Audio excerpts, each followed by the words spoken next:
ये 3 सेकंड का वीडियो सौरभ की मौत से महज 3 दिन पहले का है। खुशी का मौका था, लेकिन 3 दिन के बाद तस्वीर बदल गई। जो महिला सौरभ के साथ वीडियो में नज़र आ रही है, उसने अपने प्रेमी के साथ मिलकर सौरभ का कत्ल किया। शव को 4 टुकड़ों में बांटा और उसे सीमेंट में, ड्रम में सीमेंट के अंदर पेस्ट करके रख दिया। मगर इस केस से जुड़े लगातार हम अपडेट आपको दिखाते आ रहे हैं और इस केस से जुड़े अब अपडेट आ रहे हैं। पोस्टमार्टम से जुड़ा अपडेट आया है और जो साहिल है, जो मुख्य आरोपी है, उसके कमरे की भी तस्वीरें अब सामने आई हैं। क्या कुछ नया है? देखिए, इस वीडियो में हम आपको जो अपडेट देने वाले हैं, सबसे पहले चूंकि पोस्टमार्टम रिपोर्ट अभी सामने नहीं आई है, लेकिन जिन डॉक्टर्स ने पोस्टमार्टम किया है उनका कहना है कि इतनी बेरहमी से दिल के अंदर चाकू घुसाया गया था। और जिन्होंने पोस्टमार्टम किया उन डॉक्टर्स ने कहा है, मैं आपको एग्जैक्ट बताता हूँ। उन्होंने कहा जिस बेरहमी से मारा गया है उसे देखकर पोस्टमार्टम करने वाले डॉक्टर, चीफ फार्मासिस्ट और अन्य स्टाफ अभी तक हैरत में हैं। जो पोस्टमार्टम करे हुए 3 दिन हो गए, बीत चुके हैं, लेकिन फिर भी उनके जहन में वो शव घूम रहा है। वो किस तरीके से 4 हिस्सों में बॉडी के पार्ट्स आए थे और फिर उसका पोस्टमार्टम हुआ, तो उसके बारे में है। और इसे लेकर वहाँ के जो डॉक्टर हैं उनका बयान है, सबसे पहले हम वो सुनवाते हैं। कि पोस्टमार्टम में जो बॉडी किया गया था सौरभ जी का, वो लगभग 2 से 3 हफ्ते पुरानी लग रही है।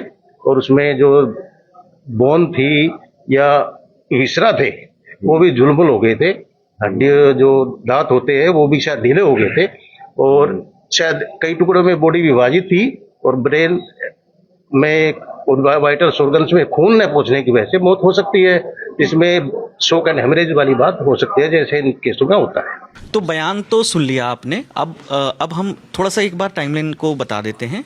24 फरवरी वो तारीख जब सौरभ लंदन से लौटकर मेरठ आए थे और यहाँ पर जहाँ इंदिरा नगर में उनकी पत्नी और बेटी रहती थी, मेरठ में ही उनका परिवार है, लेकिन वो अपने परिवार से अलग अपनी पत्नी और बच्ची के साथ रहते थे, किराए पे रहते थे। बिल्कुल।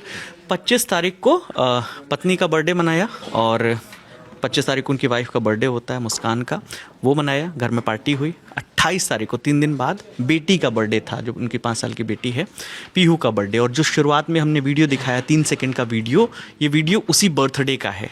28 फरवरी को बर्थडे मनाते हैं और 3 मार्च की रात में मुस्कान डिनर में दवा मिला देती है नींद की। सौरभ अपने बेडरूम में सो रहा होता है।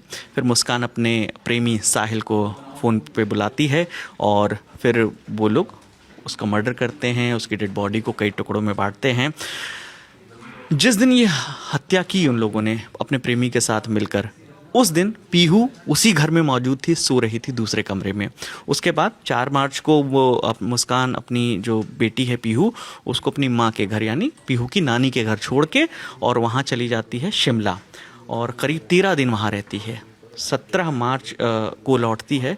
इन 13 दिनों में वो अपने पति के जो फ़ोन पे स्टेटस अपडेट करते रहती है सौरभ के फ़ोन से, बर्फ़ के फ़ोटो और यहाँ है वहाँ है, बस जिससे लोगों को ये ना लगे कि हाँ, सौरभ लापता है। बिल्कुल, ताकि जो सौरभ के फैमिली मेंबर्स डाउट ना कर सके। लेकिन सौरभ के भाई को डाउट हो रहा था कि ये अपनी फ़ोटो लगा नहीं रहा है, कॉल कर रहा हूँ जवाब नहीं दे रहा है। तो वो भी पहले तो शक करते हैं कुछ तो हुआ है, गड़बड़ है, और फिर आखिरकार वो भी कंप्लेन दर्ज कराते हैं, शिकायत दर्ज कराते हैं कि भाई का पता नहीं चल रहा है।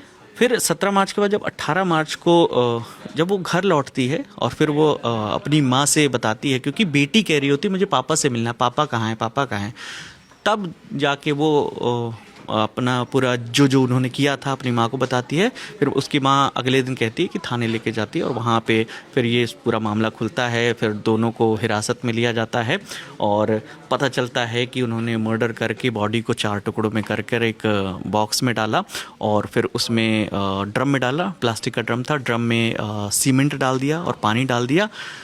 क्या एयर पास नहीं हुई तो बदबू भी नहीं आई। वो 13 दिन तक तो वो डेड बॉडी वहीं पड़ी रही और फिर वो जम गई।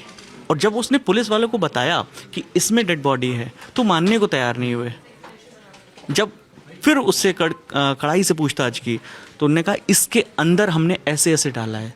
तब वो ड्रम उठा के लाए हैं। वीडियो में हमने देखा कितनी मशक्क़त से वो ड्रम को लाया गया है, फिर उसे तोड़ा गया है, फिर उसमें से डेड बॉडी के पार्ट्स निकाले गए, फिर उसको पोस्टमार्टम के लिए भेजा गया। पोस्टमार्टम कर रहे डॉक्टरों ने ये भी बताया है कि जगह कम थी ड्रम में, तो पैर को पीछे मोड़ दिया गया था और पैर सीधे तक नहीं किए जाते, सीधे नहीं हो रहे थे। 4 हिस्सों था, और जो कि कल भी आया था कि साहिल ने खुद हाथ लेके कि दिल पर रख के बिल्कुल चाकू और प्रेशर दिया था। पहले मुस्कान उसके सीने पर बैठती है। हाँ, और वो मार नहीं पा रही, तो वो बता रहा था ऐसे मारो चाकू और अपना हाथ लेके, जो कि अभी तक पुलिस की पूछताछ में ये तमाम फैक्ट सामने आए हैं। फिर 19 मार्च को ये पोस्टमार्टम हुआ, और ये इसमें जो चाकू इस्तेमाल हुआ, ये चाकू है मुर्गे काटने वाला चाकू, और जो ड्रम है ये केमिकल वगैरह आते हैं उसके जो खाली ड्रम होते हैं। तो उस मार्केट में इन दुकानदारों से बातचीत की जैसे इन लोगों ने ख़रीदा था, वो भी बातचीत हम आपको एक बार सुनवाते हैं। ड्रम खरीदा गया था तेरे यहाँ से, पुलिस आई थी, क्या पूछताछ करी उन्होंने? पुलिस वालों ने खाली सिर्फ यूं ही बोझा क्या नाम है ड्रम हमारे यहाँ से लेके गए, इंदा जी लेके गए। कब लेके बताया नहीं उन्होंने। कब लेके गई थी? कौन आया था ड्रम लेने के लिए? ड्रम लेने लड़के आई कब? सुबह का टाइम। क्या बोला था उस लड़की ने? क्या आगे ड्रम चाहिए नाच के लिए। बता रहे हैं कि हाँ इस तरह का चाकू इसका नाम है। तो किस नाम से आपकी दुकान है और कितने की इसकी प्राइस है चाकू का? कौन लेने आता? लड़का आई थी या लड़की आई थी? ऐसे तो बहुत सारे चाकू बिकते हैं हर जगह ही, ऐसा नहीं है मुझे किसी का याद रहे कि जी लड़का है लड़की कौन लेकर गया है। चाकू तो रोज बिकते हैं अपने पास। अभी आपने जैसा तो अभी आपको ध्यान है कि वो लड़की ऐसा बिल्कुल पक्का याद नहीं है। पक्का याद। विकास, इस केस में अभी ताज़ा अपडेट क्या आ रहा है? पुलिस कुछ बता रही है या कुछ और जानकारियां सामने आ रही है? देखिए, पुलिस तो फिलहाल इस मामले की जांच कर रही है, और वो तमाम मोबाइल फ़ोन की जांच कर रही है, CDR निकाल रही है, सबका बैकग्राउंड चेक कर रही है। कब से ये प्लानिंग चल रही थी? अचानक से कुछ नहीं होता कि अचानक से ख्याल आया और किसी को मार दिया। इट मीन्स कि इसकी प्लानिंग हो रही होगी। चाकू ख़रीदा गया, ड्रम ख़रीदा गया, सीमेंट ख़रीदा गया, तो कब से ये प्लानिंग चल रही थी और क्या बड़ी वजह थी? अभी तो प्रथम दृष्टया ये सामने आ रहा है कि दोनों के बीच में पटरी नहीं थी, और यहाँ सौरभ को ये पता चल गया था कि उसका किसी के साथ रिलेशन है, तो ये लव ट्रायंगल वाली सिचुएशन पैदा हो रही है। लेकिन पुलिस जांच में अब ये साफ होगा। और इस बीच 19 मार्च को जिस दिन पोस्टमार्टम हुआ, तो इनको अदालत में पेश किया गया, और अदालत में जब पेश किया गया तो साहिल को वकीलों ने भी बुरी तरीके से पीटा। रेयरेस्ट ऑफ रेयर केस भी इसे कहा जा रहा है, और वहाँ से 14 दिन की न्यायिक हिरासत में भेज दिया गया है। फिलहाल वो लोग जेल में हैं।